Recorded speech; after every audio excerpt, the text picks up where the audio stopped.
Morning, or almost afternoon. We're back, and I was sanding in the dark on a roof by myself, which is all kinds of smart. Some of that stuff fell out of the drop cloth. You know, I thought of something this morning. If you're working on a roof and you're worried about your shop vac rolling off, take the wheels off. I didn't think of that. So I'm using stuff to block it. It's amazing what sleeping on it really does for a person. So I'm gonna have to get the flapper wheel that welders use. Some of this stuff is gonna need a pass. That board there, I may end up having, I'm probably gonna replace that because it's basically split all the way through between the two.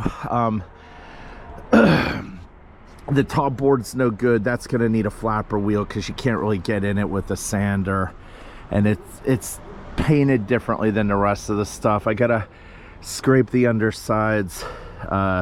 Sometimes when you hit it a second time, for some reason it just works better. Maybe the paint gets brittle, I don't know. But I've got to knock off the undersides, finish sanding the faces.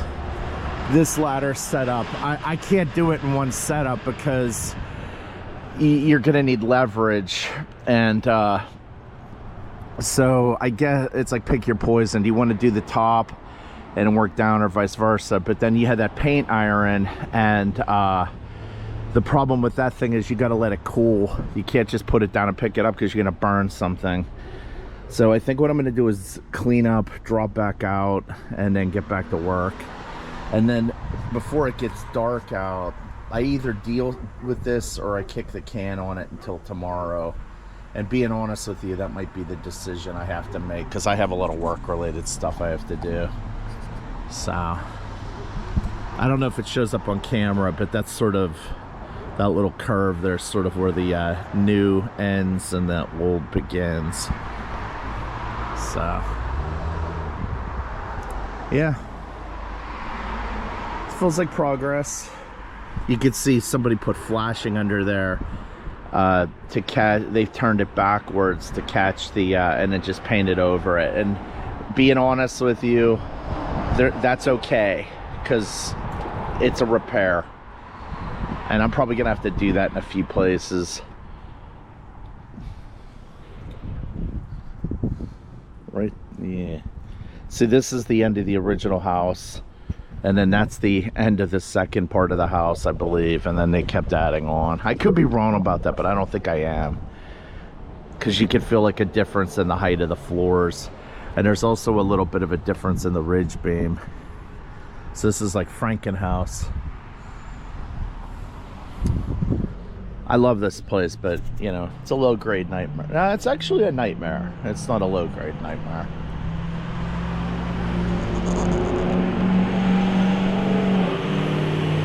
And I'm well aware of all the gaps on the trim. That's because this is ultimately a restoration project. So that's the correct, that's what's hiding underneath over there. And that's the case all the way around. The knot, that's actually man-made. They must have thrown cable in there or something.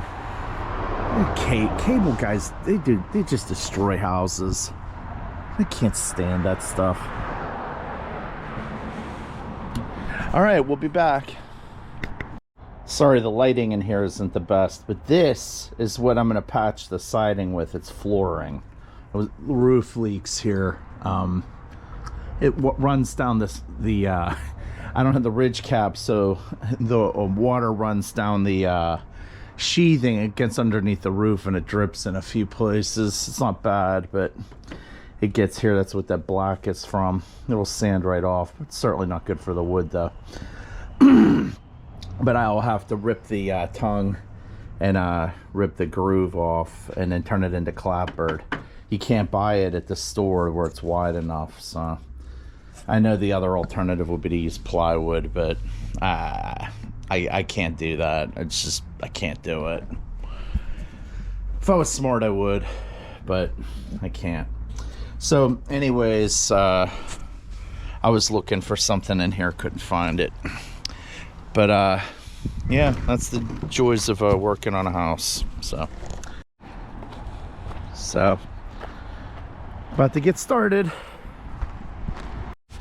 All right, so I'm up on the roof, obviously, and it doesn't feel so bad.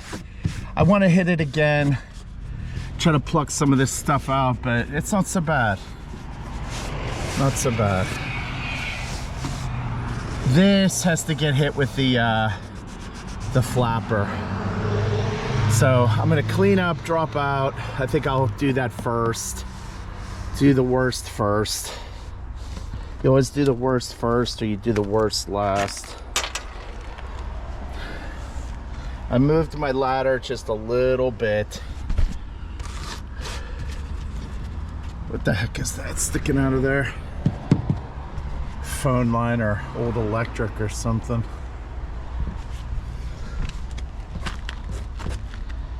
All right, let me get at it. All right, we're gonna use the flapper wheel here.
These things are extremely dangerous when they don't have the guard on. They'll go right through my glove.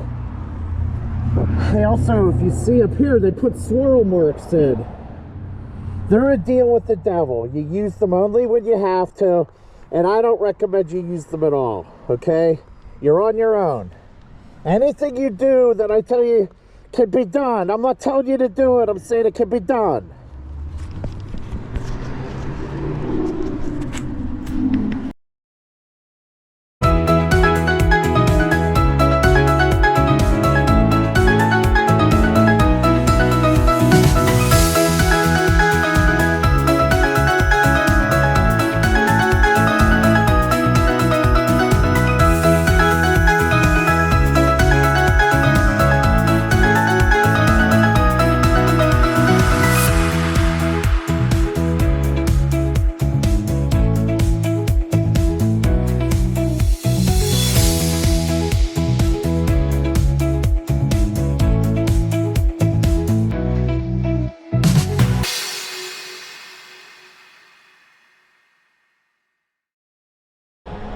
So anyways, one good thing about the flapper wheel is when it puts those gouge marks in, it's almost like a guide to tell you whether you sanded it or not properly, because you have to knock them off with the orbital after.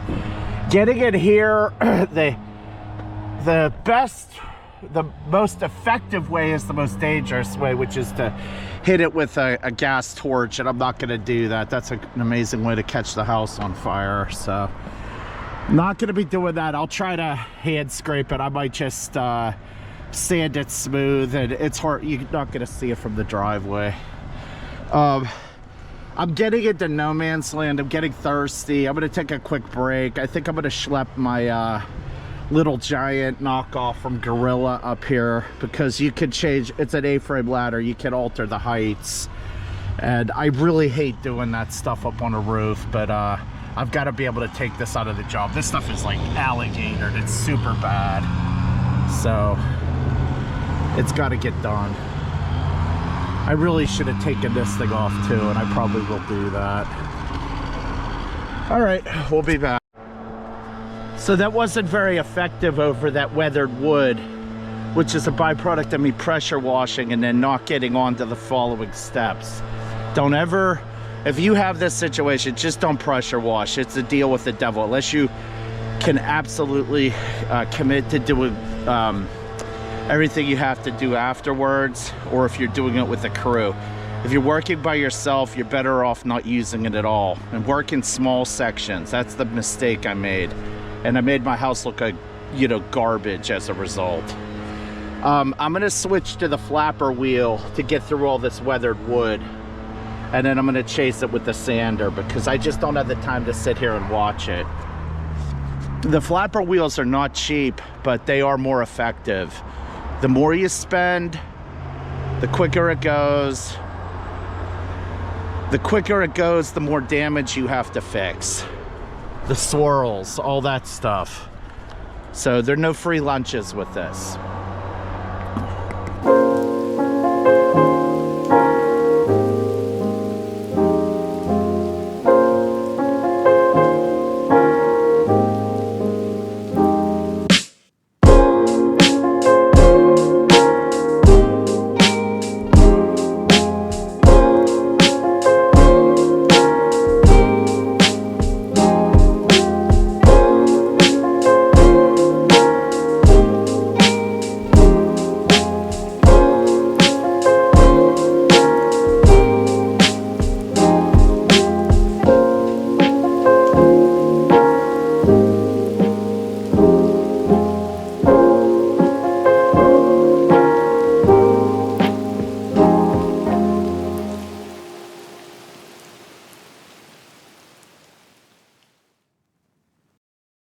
Sometimes you see me doing some stuff that makes it seem like I'm working out of order. To be honest with you, it's about fatigue. When something starts hurting from a position, well, can I do something else from the same position or motion? So I really wanted to, you know, finish that section there and then get up to here. But to be honest with you, I just can't physically do it.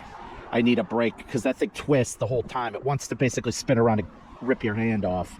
So when you have it the way it's supposed to be used, aiming downward, it's not like that.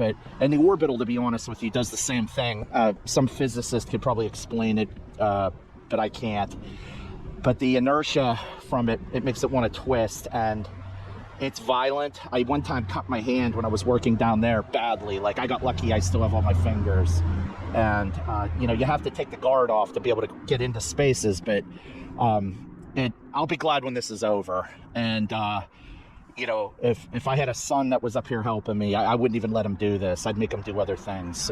It's that kind of a task. So I'm posed with two choices: sand or go to the heat iron, the paint iron, excuse me. I'm inclined to sand because I just am. You can see how much. See, when I have a vacuum bag in this, like for drywall dust, and when I'm running it, not all of it because of the length of the hose and the restrictiveness of the hose, because of all that, the smaller diameter and the length of the hose.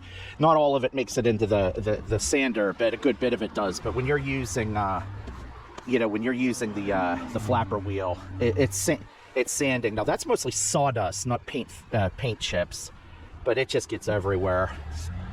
Smooth though, feels good. You can see a little bit of sawdust on my fingers, but this was sanded. It's this here, and that acts as a guide. When I watch a guy, Pool Barn Garage, he repairs cars. He's pretty good. You should watch him.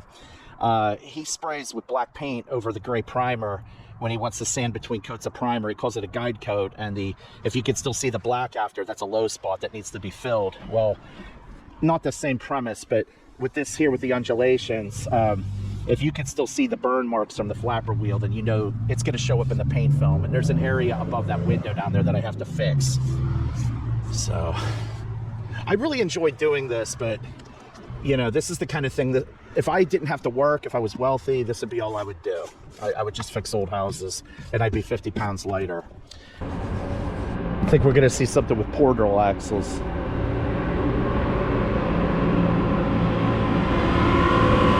I was right. I can hear it. They run off of electric. The traction motors, like on a train. All right, so this is where we are. I'm gonna get my gear back on and get back to work.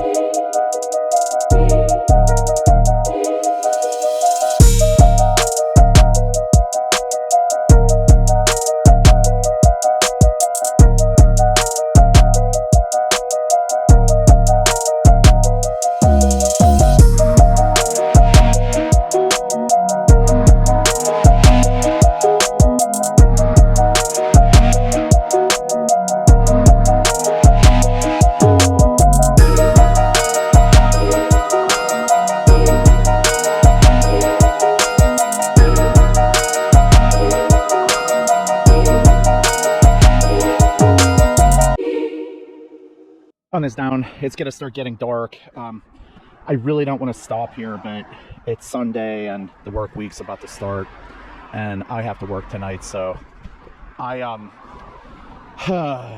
should I hit the paint iron a little bit? I think what I'm gonna do is I'll partially clean up, and then I'll see if I can squeeze a little more time in. But I don't want all this stuff up on the roof, so I'm gonna pitch backwards a little bit.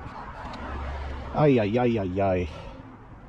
Yeah, I mean this is a couple. It seems ridiculous, but it's probably a couple hours worth of work to get it to that because of the ladder sets and then waiting for the thing to heat up and cool down and blah blah blah blah blah. So all right, I'm pretty happy with the results. You can see that was the old color, that ochre, one of the old colors I should say. So I'm gonna hit that off camera, but yeah, tomorrow's another day. I'm gonna get started on my work week.